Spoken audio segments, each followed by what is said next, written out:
I'm Felicia Anderson, Director of Archives and History for Baldwin County Commission. Today is May 7, 2026, and we are here at the county seat in Bay Minette with Commissioner James Ball. He's the Baldwin County Commissioner for District 1. Thank you, Commissioner Ball, for agreeing to meet with us this morning. Absolutely. It's my pleasure. We're going to be conducting an interview, and the purpose of these interviews are to document experiences and public service of individuals who have made significant contributions to our Baldwin County story. So we're going to start asking you a series of questions, and you can just respond as freely as you feel the need to, okay? Before we move into your decision to become a Baldwin County Commissioner, we're going to talk more about your personal background, okay? Tell me about your family and growing up here in Baldwin County. Yes, ma'am. So my family came from here. My father was actually born in Germany and came to Huntsville, Alabama. My mother was born in Mississippi, and her family moved to Mobile. And when my parents met, they met at law school at University of Alabama. When my dad finished law school, he went into the Vietnam War, and they got married before then, and then when they came back, they decided to settle in this little town of Bay Minette, Alabama, in the late '60s, early '70s, and that's how they got here. And then I was born and raised here in Bay Minette, Alabama, and it's been my home ever since.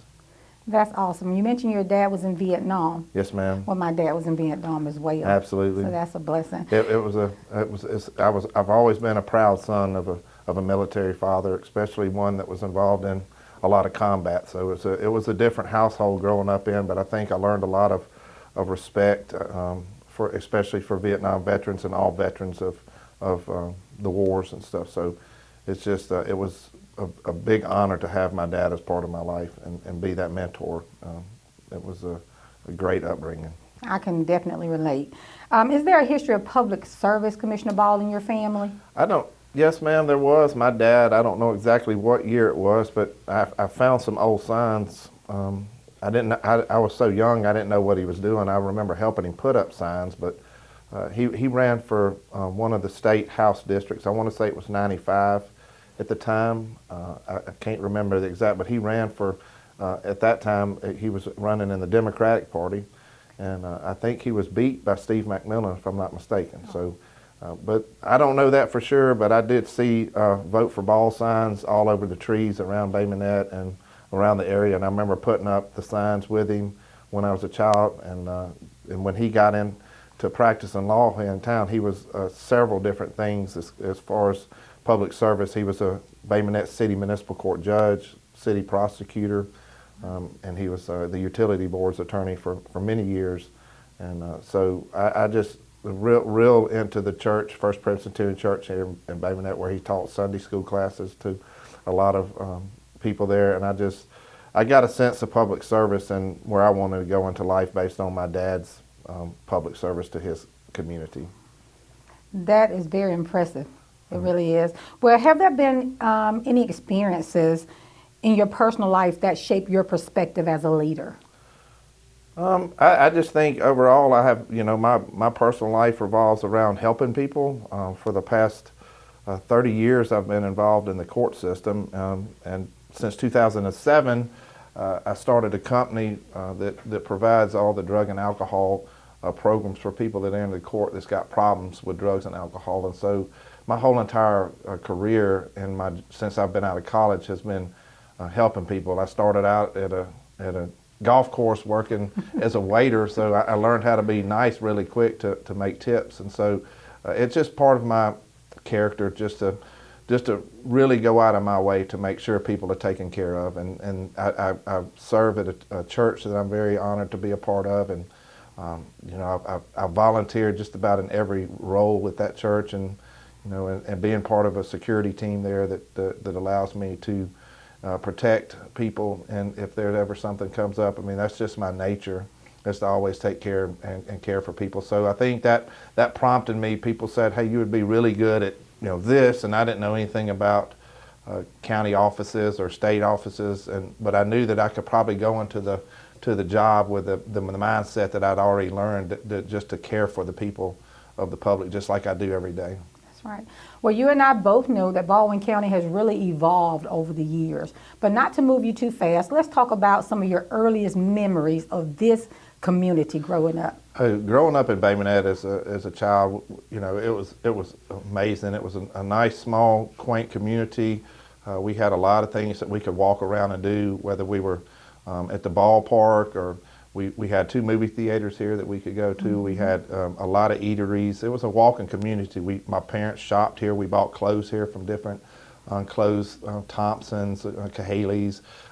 Even went over to Manor Slack sometimes to get some clothes. And so we had a Kmart and all that stuff. You know, it was great for kids. I think that one of the only fast food restaurants that we had here that I can remember, the first one would be Hardee's. And there was even a family dining restaurant where Streets is now. I can't remember the name. I want to say it was Campbell's or something like that. But we had places to go. We had a bowling alley. There was always something for us to do here without leaving town. And you know, then all the stuff started coming in with big box stores. And when Walmart came here, it kind of changed and online shopping and all that stuff. It just changed the uniqueness here. But I see it coming back. You know, it's just exciting to see it all come back and how the community's rallying back up to fill in some of these vacant, abandoned buildings around town that we always. But it was fun to go. You know, the previous commissioner that held this seat before I took office was a local pharmacist growing up.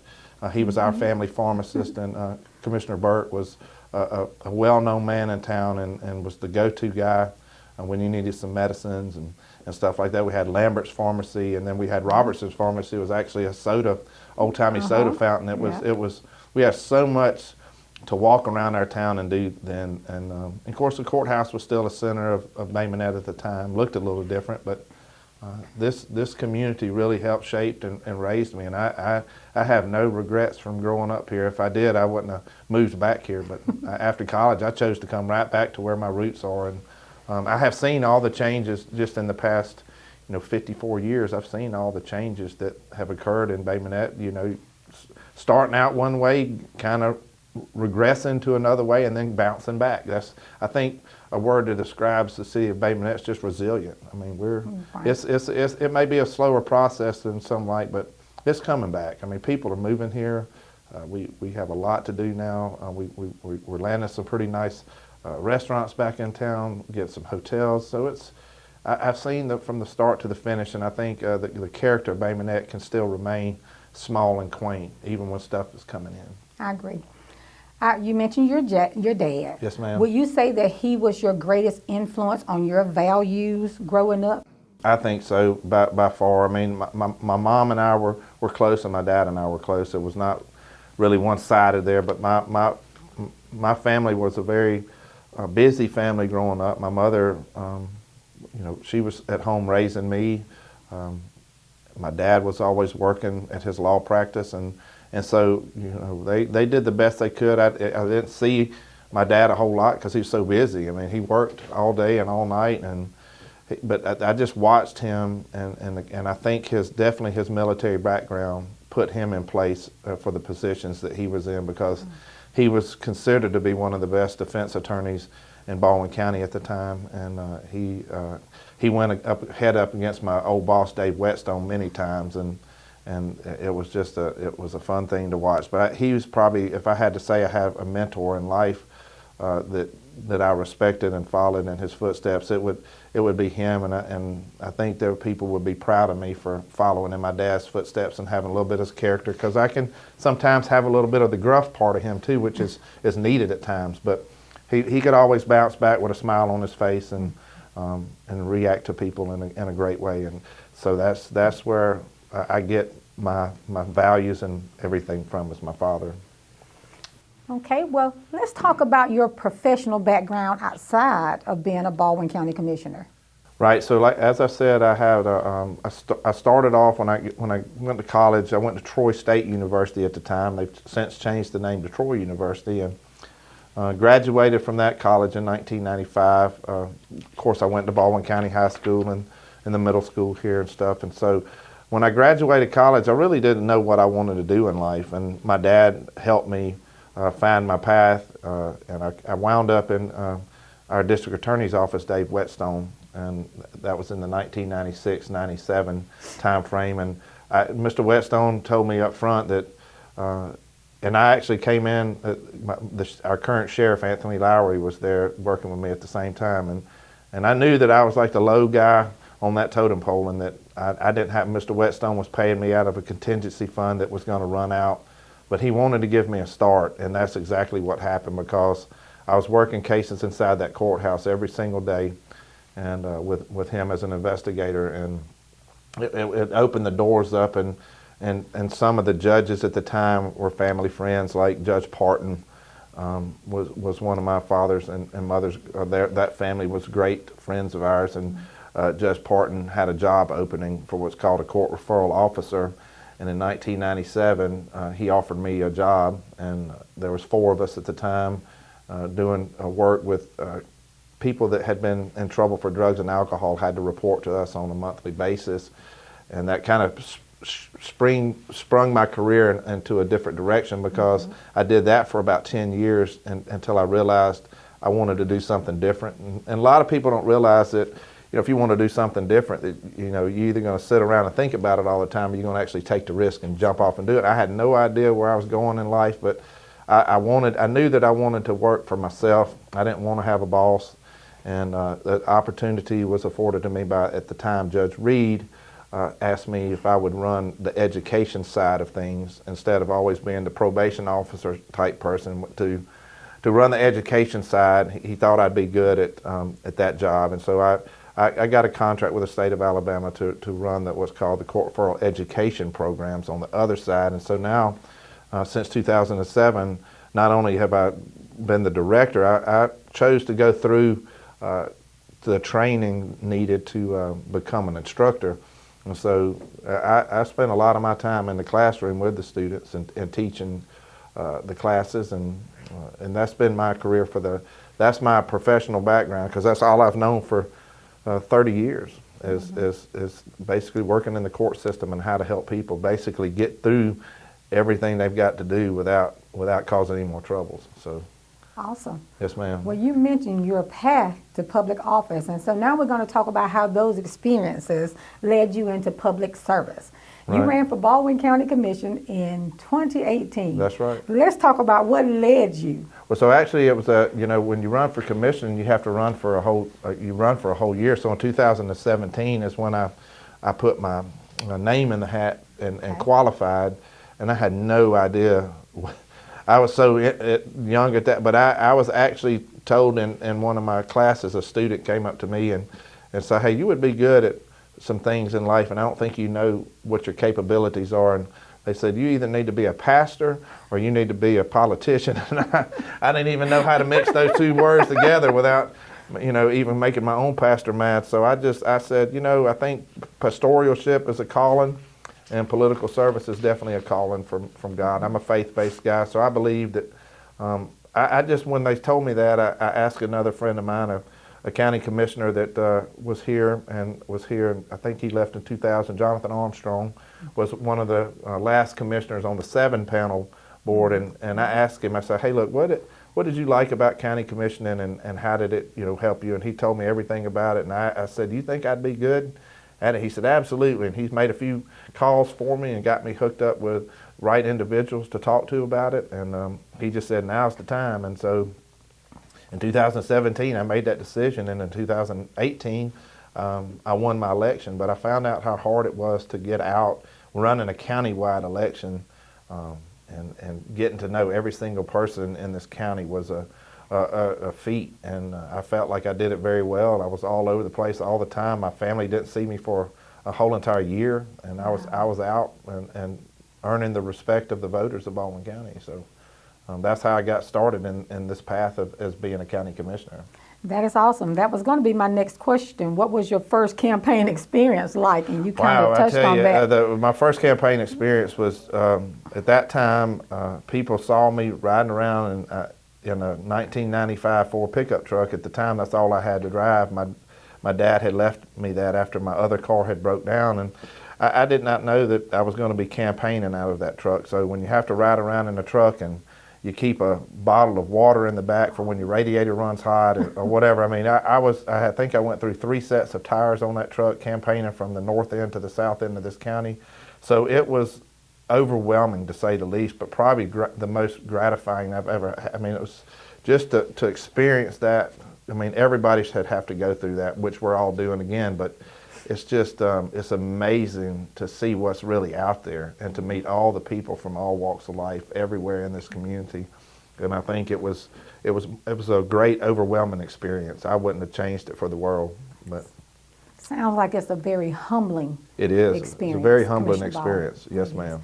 Okay, well, what were the key issues or priorities that you focused on at the time that you decided to run? Yes, so you know, we came in with a focus of, you know, there was 3 new commissioners at that time coming into a great setup, and movement was kind of stagnant as far as what county government was doing. I didn't see too many projects on the agendas, and so we wanted to focus on. We knew Baldwin County was going to grow, and so we started looking into. One of the first goals was to come up with a strategic plan to approach little ideas that we want to do. The strategic plan hadn't been done in years, according to Commissioner Gruber at the time, and we needed to get back to the drawing board on that. And so, when we first got into office, a whole lot of our priorities, we couldn't meet them because I think we were probably one of the first commissioners that had to deal with some serious stuff right off the get-go that we didn't know anything about. The pandemic plus Hurricane Sally all at the same time kind of left us always working on other things than focusing on our path. But we got a lot accomplished. We knew that we needed to land somebody at the mega site. It had been dormant for many years. I think it had become kind of like the laughingstock of the county's flop of money and spent. What a waste of money and all that stuff. And now I got to be a part of the original team that went up and flew to Kentucky to meet the staff at Novelis and tour a plant there. And by the time we landed on the way home, they were just based on us going up there and seeing how people in Baldwin County act and the humbleness and the niceness and the kindness and the friendships, just the good old country way. It meshed well with that company because they're here. I mean, they've invested a lot of money in our town and have created a lot of jobs for people. So that was a huge success. I love partnering with the Baldwin County Board of Education to give another school option to people. Building Baldwin Preparatory Academy was very important to create a workforce of young people, and creating our park systems was real important for us to make sure that people had stuff to do in Baldwin County. We knew that water accesses were limited, so we went right out and acquired land through Grove Mesa grants at the ICW Intercoastal Waterway and built a nice boat launch there, and we built one on County Road 6. We revamped Bicentennial Park for people to come to. We started a Christmas light show there that is just fabulous. Everybody comments on that every single year, and it just keeps getting bigger. Commissioner Davis always had a thing, as we get bigger, we're going to get better, and I think the Christmas light show is just doing that. And then, of course, Live Oak Landing is a staple in our community with a campground, a free boat launch, places that you could have events at if you want to. So it was, it's all been about the people of Baldwin County and how we could better serve them with stuff. And infrastructure is real important. We've done so many road projects, roundabouts, replacing bridges, putting up signals where signals are needed. So it's all based on our staff working with us, giving us the ideas and saying, hey, look, we got a group here now that's listening that not that anybody else did. I think the budget gets to where you have some flexibility. Grants come in at certain times, but you've seen the work that we've done here with our courthouse. We're keeping up with growth. Our judges are coming here. The courthouse is being remodeled. We just finished the atrium and cut that the other day where people don't have to stand in the rain anymore when they're waiting in line. Like a day like today is a perfect day to go see people that's out of the weather, that's maybe waiting in line to get, because today was a long line for court. We built a new jail. We built the Sally Port on the side to keep the prisoners that are coming into the courthouse off the street. And we also built a new DA's office right here in town. So I could go on and on about what I feel like has happened since I've been in here, but I mean, the list is endless, and it's all due to just being surrounded by the greatest staff that I've ever been a part of. I haven't ever worked with more than 3 or 4 people in my life, and when you come into counting the sheriff's office, you must have 1,000 employees that we work with, and some of the greatest people that I've ever met in my life, and that's kind of, what we're working for them, and everybody's part of the public too. So just because you work at the county, you're still a citizen, and so you want to see good things done. And I feel like that in the last 8 years, we have accomplished so much that I would need a sheet of paper here to tell me everything that we've done. So I'm just very proud to have been a part of that team, and I'm looking forward to continuing to be a part of this team and keep growing and keep doing amazing things. Baldwin County is a staple for the whole entire state, and not much less the Southeast. People are very envious of this county and want to know how we do what we do. So hopefully that will answer that question. It did. Commissioner Ball, you are in a role with significant responsibilities. Right. Okay, so my next question is, how quickly did you learn how county government operates? So that's a great question, because everybody, when they're campaigning for office, you have a tendency to say what you're going to do when you become a county commissioner.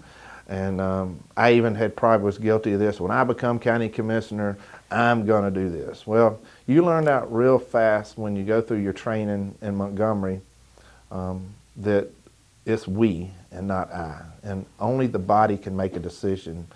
I could have input, but at the end of the day, since we have a 4-panel commission, I'm going to need 3 commissioners to side with anything that I have or any of our ideas to get the vote across. So you learn really quick how to form relationships with your colleagues and get along, and if not, things aren't going to move forward. So I just learned how to replace the word I with we, and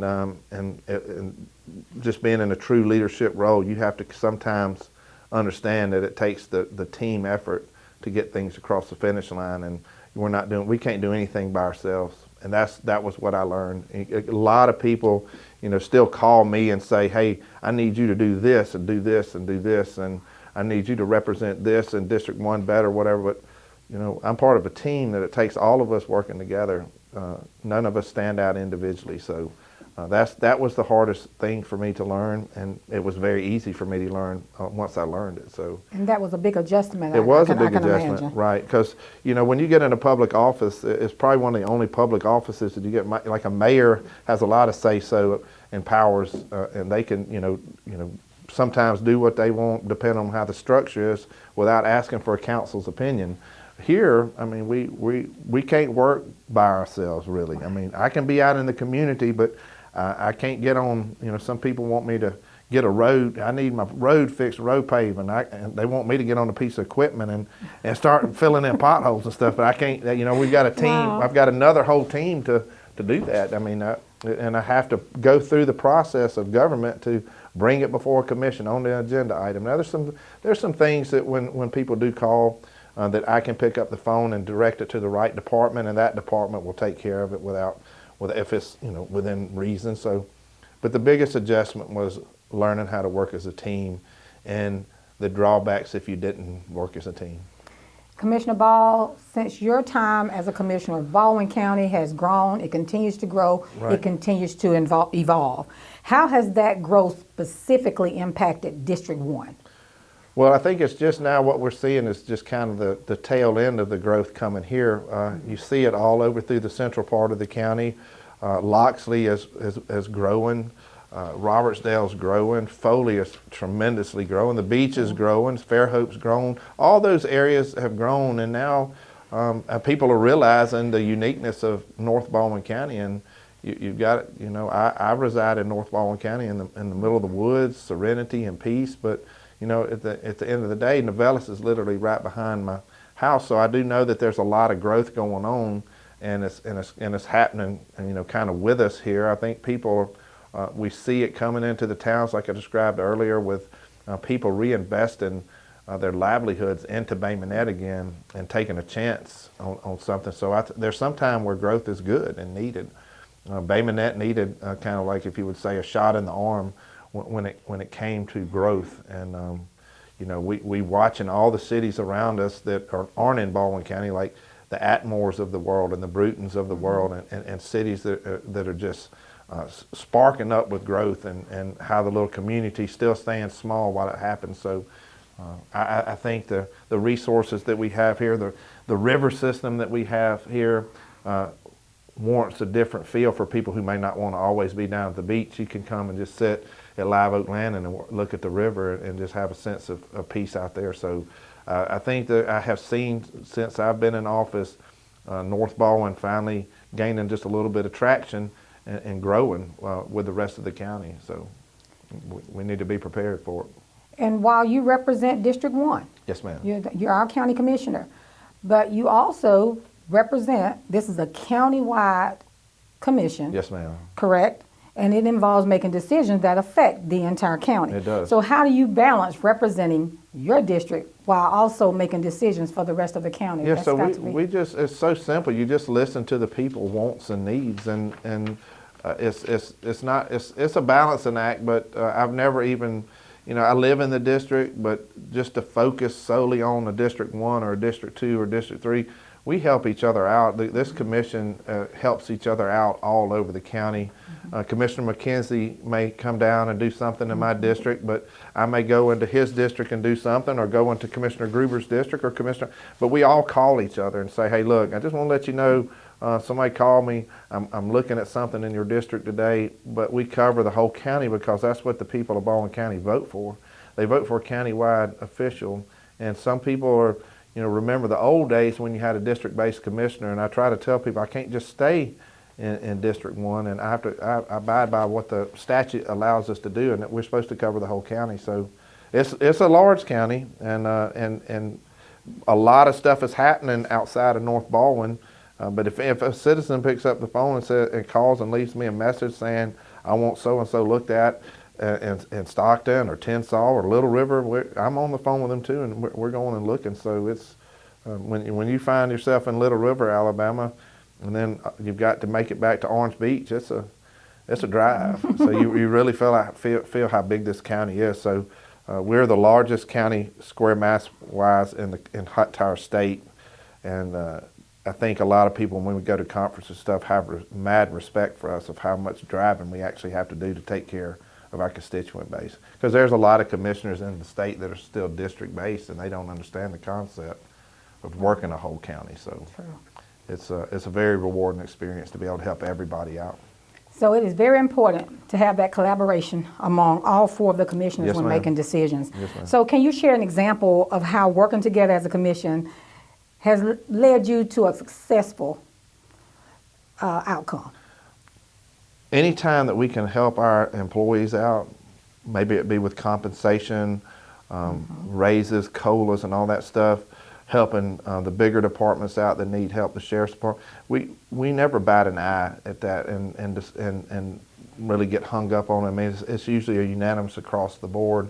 So our biggest wins, I think, are when we can help the employees out when it comes to their finances, because we're in a time right now where money's tight for a lot of families, and so we try to keep up and have the best employees that we can have, and the only way to have the best employees that you can have is make sure the structure is there to have the greatest benefit packages, the greatest pay salaries or hourly pay or whatever, and we try our best, and the commission has never wavered on one or the other, and trying to it's just part of the budgeting process. So I think probably our biggest win is every year when we unanimously vote in the budget, because that's how we run our every day-to-day operations. But like I said, we're pretty all on the same page, and it's been a rewarding experience for 8 years to not have much controversy or friction. When I watched so many commission meetings before where there was a lot of controversy and friction and stuff didn't move forward. So I haven't experienced that, and it's been a blessing. That is a blessing. Can you share a certain project or initiative, if you can just tell me one, that you're especially proud of? I know you're proud of all of your accomplishments, but is there just one that sticks out that you respect more so than others? Well, I think the biggest one for me is going to be being part of the team that brought Novelis here, because I've just seen how many lives it's changed, not only locally but everywhere. I mean, we're fixing to be to the point to where there's going to be 8,000 people out there working on this job site. So that's how many jobs they're employing there, and then almost 1,000 to run the plant full time. So we literally have a city out there right now working, trying to get it ready before the time is up, and when it's in full production, and being able to be a part of that's historical for this area, because that company could have gone other places, and they chose right here in Bay Minette, Alabama to locate almost a $6 billion investment. So it has truly been probably the biggest game changer that I've ever been a part of in this community. So I'm really proud of that aspect, that we were part of the team that sold our mega site to them when we were under so much scrutiny about even having the mega site. And it happened on our watch while we were here. So that's going to be my answer to that question. Commissioner Ball, you are a man of faith. Yes, ma'am. I do know that personally. You're always out in the community as often as you can, that I can Right. attest to. But you also have, again, a large responsibility as a county commissioner. So how do you balance your responsibility as a commissioner and then with your professional, other career and personal life? Yeah, I think it's good for the people to know that a commissioner job here in Baldwin County is considered part-time. It's the fullest time part-time job I've ever had in my life. So I hopefully one of these days the state may get that right and change that. But if it's a part-time job, that means you have to have either a full-time job or retirement in place to be able to do the county commission work, because it by itself is not going to afford you the things you need in life. So you're almost doing it. It's, I guess you could say, it's a thankless type job, when you're doing this work. And it is really not about the money, because when we started it was way less than what we have now. And it's all about the servant's heart and what are you willing to do. And I think balancing out my life has not been a problem. I've been a busy person. I know how to balance it out. I think if I could tell anyone about this, you always need to keep your family in sight and make sure you're spending equal amount of times, because before long, I think I went back when I was doing this, my daughter helped me campaign. She was only 11 or 12 years old, and now she's 20. I mean, it's just, time flies when you're doing this job and you miss so much. But she was right by my side when I was campaigning, and it was a good part to have her and my wife with me during that time, because it was a sacrifice for the families as too. So any family that's part of a political person is going to have, they're going to feel neglected at times because we're out so much. So I think just my church has kept me level. I mean, I have a lot of great contacts at church that I can pick up the phone and call when times are tough, and I try to keep my prayer life up. I know that that's important for me, but being a man of faith, you walk by faith, not by sight. So if I was walking by sight, I'd given up a long time ago. So I'm very thankful for my faith, because that's what keeps me going in this job, and it keeps me going in basically all three of my jobs that I do. So we're going to reflect for a moment. Looking back, there are always moments that stand out. So what has been the most rewarding part of your career as a commissioner? I think there's going to be a few, but I can't just give you one answer. But working with, learning how to work, like I said, I've never had a team before like this, with a staff of at least 700 employees that work directly under us. Just meeting all of those people along the way, maybe not every single one of them because there's so many, but at least department heads, and working together to seeing how this kind of machine is all put together, and we're just a small part of it. And we are literally the staple. Like I said, we set the bar so high that everybody in this state wants to be like us. And I think it's the highlight is just the great staff that we have in place, the department heads that put these great people in place that don't have to come to us always asking, what about this? I mean, our department heads are in full control of new hires, and they don't come through the county commission at all. So Our HR director is an amazing person that does a great job. Her department itself, if you go in there for an interview, you're going to want to work here right away. So it's just the atmosphere that we have here that has been created over the years. It's just a great place to work, and I feel like that's my answer to the question, is just being able to be a part of the best team that I've ever been a part of. Okay, so we're going to reflect on your service, and we have reflected on your service, so it naturally brings us to your future. What do you hope your legacy will be for this district? I hope that if when I'm not here anymore, I hope that people keep on keeping on. We need to keep moving forward. Don't ever pump the brakes and stop just because you think something's happening, or there's things that we have to keep constant look at and manage the growth in the proper way. But just keep on keeping on and making sure that when you're in the leadership role, that your job is to lead, and you're going to have things happen through your time, and don't let it get to you. I went through a 2-year leadership course for a second-term commissioner. I was chosen by the Alabama County Commission Association to be a part of a great leadership group. And that leadership group taught me some things, and it's simple phrases that I learned in life. And one of the best phrases that I use is, "So what, now what?" Okay. And so when something bad happens, what are you going to do about it? There's two choices. There's to sit down and pout about it and quit working, or there's keep on keeping going. So I just want my legacy to be that I am the one that doesn't cave in under the pressure of this job. No matter what's happening in my life, there could be so much going on in my mind as far as all the negativity, and now you've got the social media out there that you could look at. Just understand that when you become a leader, you're going to be under so much scrutiny, and you're going to have to learn how to deal with it in a professional manner and not get into the back and forth. So if I had to leave a legacy behind, it's just have some thick skin, keep on moving forward, and don't let people change you. So what are your hopes for Baldwin County in the future? What do you see? What do you hope to see? Wow, many years ahead. Many years ahead, I see this place being talked about for centuries. I mean, we have so much rich history here. I have a feeling that this is already a destination point for people. I have a really good suspicion that North Baldwin County is going to be just as equally important to come and visit.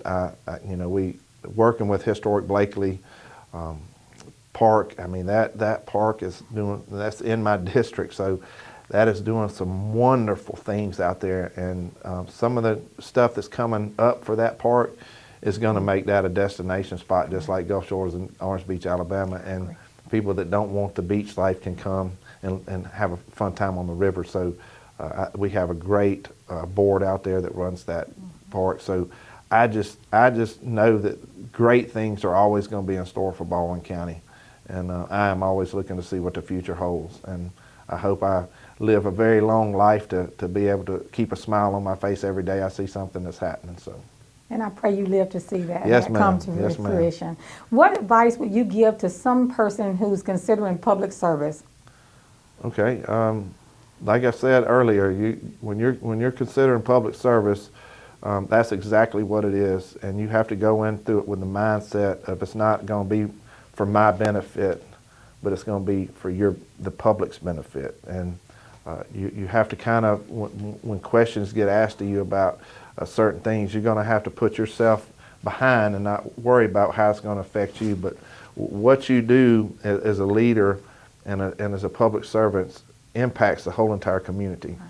So it's very important that you have this mindset. You go through some training. It doesn't hurt to go through training and courses, and with our technology and now that you can look up and YouTube anything you want to about leadership roles, and I suggest always watching some faith-based leadership skills and stuff, because it's leading with a servant's heart, and you're serving the people.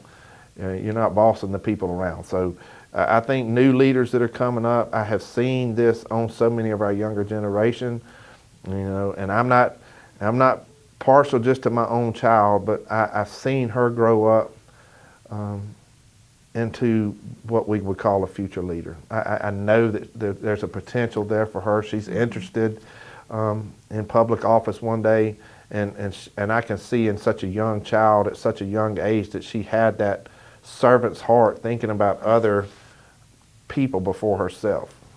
So, That's I true. mean, and when my daughter can teach me lessons in life, that's something.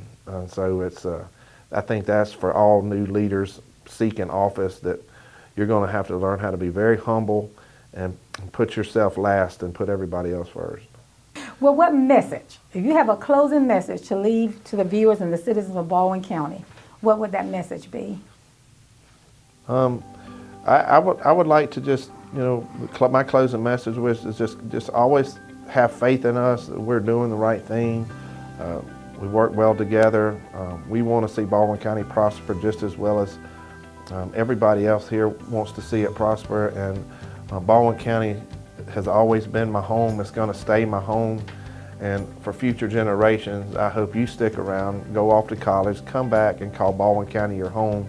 It's someplace here, because it is probably one of the greatest places on this planet to live, and the resources that we have here, everything that we've got going on.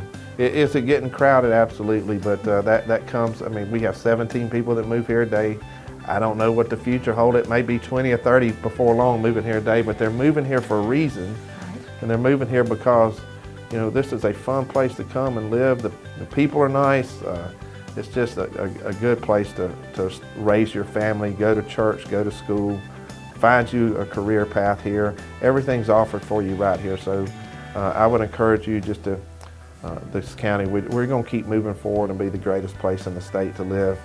And if whoever's watching this, 50, 60, 70 years from now, I'm just glad that I'm going to be able to be pulled up in some archive somewhere and be a part of the history of Baldwin County, because everybody's a part, but feel like sometimes I'm an integral part, being a county leader, that we're making history every single day. So that would be it.